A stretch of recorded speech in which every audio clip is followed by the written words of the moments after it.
you very much, everybody. Days before the 2016 election, Donald Trump made it clear that if elected president, he was going to scrap Barack Obama's deal with Cuba.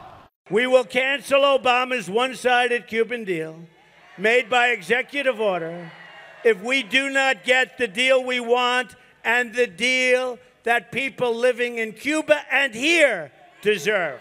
The United States broke off relations with Cuba in 1961, concerned about the threat of a communist government just 145 kilometers from the U.S. mainland. That year, U.S. President John F. Kennedy tried to depose revolutionary leader Fidel Castro in a failed military operation by Cuban exiles known as the Bay of Pigs. The next year brought the Cuban Missile Crisis and a 13-day standoff between Washington and Moscow over Soviet nuclear weapons on the island. Since then, a U.S. trade embargo banned most Americans from traveling to the island in hopes that isolation might force a change in Cuba's government. It didn't. So, in 2014, President Barack Obama announced a deal with Cuban leader Raul Castro, Fidel's younger brother, to reestablish diplomatic ties. We will end an outdated approach that for decades has failed to advance our interests, and instead, we will begin to normalize relations between our two countries.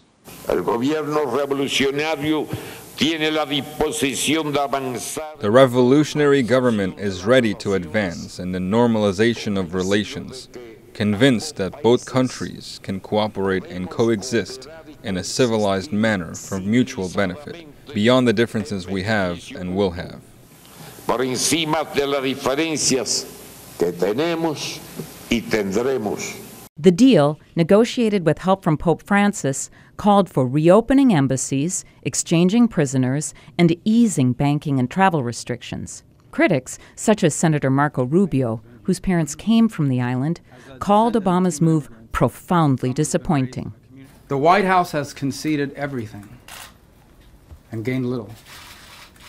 They gained no commitment on the part of the Cuban regime to freedom of press or freedom of speech or elections. Also critical of the deal, Berto Soler, the leader of Cuba's most recognized opposition group, the Ladies in White. Obama wanted or thinks that this is going to favor the people of Cuba, and it really is not. Everything coming directly to the Cuban government is to benefit the Cuban government and not the people of Cuba.